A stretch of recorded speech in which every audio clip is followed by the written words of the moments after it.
নমস্কাৰ, আজি এটা নতুন ৰেচিপি লৈ আহিছোঁ। টেঙা মাছৰ জোল মধুসোলেং পাতেৰে। চাওকচোন কেনেকৈ বনাওঁ। প্ৰথমে কেৰাহীখন গৰম কৰিবলৈ দিলোঁ, তাতে অলপ তেল ঢালি দিলোঁ। গৰমত বেছি তেল খোৱাটো ভাল নহয়, আৰু 2জন মানুহৰ কাৰণে যিহেতু বনাম, সেইকাৰণে তেলো কম পৰিমাণে দিছোঁ, ইমান বেছি দিয়া নাই।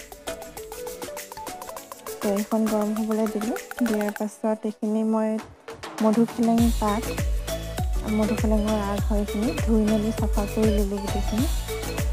আপোনালোকে দেখিছেনে নাই বা খাইছেনে নাই ক'বচোন।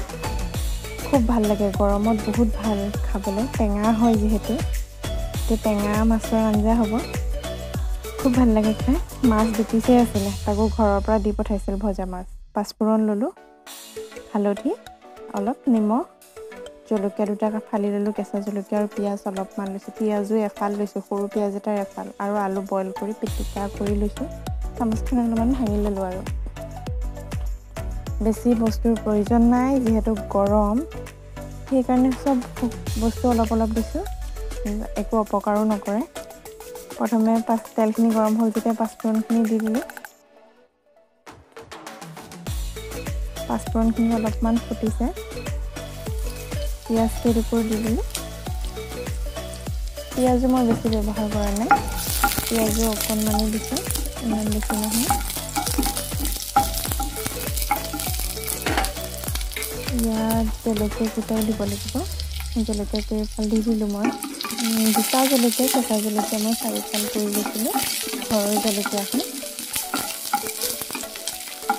এইখিনি অকণমান ভাজি বাকী বস্তুকেইটা এড কৰিম। ইয়াতে নিমখ আৰু হালধিহে দিবলৈ বাকী আছে, বেছি বস্তু একো লোৱাই নাই। হালধিকণ দি দিলোঁ, এতিয়া তেলতে দিলোঁ মই হালধি। মই বেছিভাগ তেলতেই ব্যৱহাৰ কৰোঁ। তেলত হালধিখিনি দি অকণমান ভাজি ল'লোঁ। আৰু এই যে পাতখিনি দেখাইছিলোঁ মই, মধুসোলেঙৰ আগখিনি, মধুসোলেং পাতৰ, তো সেইখিনি মই কাটি লৈছিলোঁ, সেইখিনি মই তাত দি দিলোঁ। ভালকৈ দি অলপমান ভাজি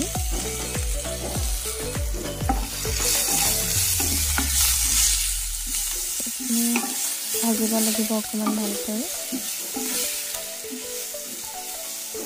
ইমান বেছিও দিব দৰকাৰ নাই, বেছি দিলে বহুত বেছি টেঙা হৈ গ'লে ভাল নালাগে খাই। জোখমতে দিব। তাতে বইল আলুখিনিও দি দিয়া হয়।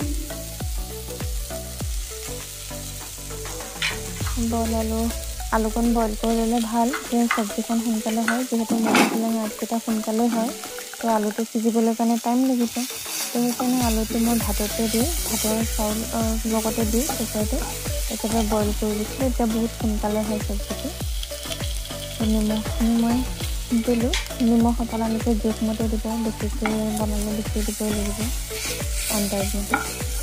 মই যিহেতু 2জন মানুহৰ বনাইছোঁ কম পৰিমাণে, সেইকাৰণে মই কমায়ে দিছোঁ। লাগিলে পিছত এড কৰিম, কাৰণ মধুসোলেং আগকেইটা যিহেতু শাক পাত হয়, তো সেইকাৰণে কি হ'ব, কমি যাবগৈ। মই ৰচুন পাহৰি গৈছিলোঁ, মই ৰচুন ধুই পেলাই বাকলি গুচোৱা নাই, বাকলিয়ে থেতেলি দি দিছোঁ। মই খাই ভাল পাওঁ এনেকৈ, বাকলিৰ পৰা উলিয়াই ভাতৰ লগত খাই মই খুব ভাল পাওঁ এনেকৈ। সেইকাৰণে মই ফুটাকেইটা এৰুৱাই ধুই জাষ্ট অলপমান থেতেলিহে দি দিলোঁ। থেতেলিয়াই দিব, ভাল লাগে খাই চাবচোন কেনেকৈ লাগে। মইতো ভাল পাওঁ বাৰু।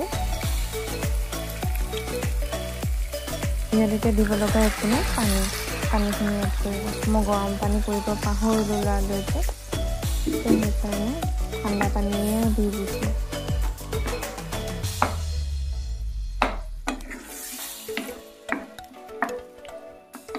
অলপমান উতল আহিবলৈ দিব, ভালকৈ লৰাই মেলি দি। পানী জোখমতে দিব। মই 2জনৰ জোখত দিছোঁ পানী।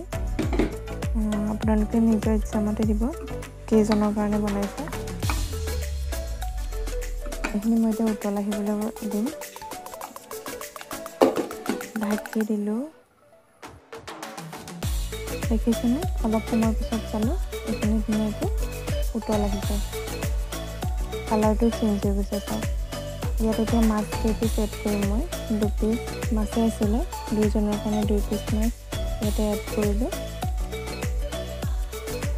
দিয়াৰ পাছত আৰু অকণমান উতলিবলৈ দিলে চব্জিখন হৈয়ে যাব। যিহেতু আলুটো বইল কৰি থৈছিলোঁ, ইমান বেছি সিজিবৰ দৰকাৰ নাই। এইখিনি আলু বইল হৈয়ে আছে, শাক পাতখিনি সিজিবলৈ বেছি টাইম দৰকাৰ নাই। এতিয়া মই উলিয়াই চালোঁ, এইখিনি প্ৰায় হৈ গৈছে, ইমান বেছি দৰকাৰ নাই বনাবলৈ, বেছি সময়ৰো প্ৰয়োজন নাই। আৰু গৰমত খুব বেছি ভাল লাগে, টেঙা খাই এনেও ভাল লাগে, প্লাছ চিম্পল খানা, মছলা নোহোৱাকৈ খাই ভাল লাগে গৰমৰ দিনত। তো সেইকাৰণে এই চব্জিখন খাবচোন, বহুত ভাল লাগে। মাছৰ টেঙা দি খাব, খুব বেছি ভাল লাগে গৰমৰ দিনত। মই খাবলৈ উলিয়াই ল'লোঁ, খাওঁ। ধন্যবাদ ভিডিঅ'টো চোৱাৰ বাবে।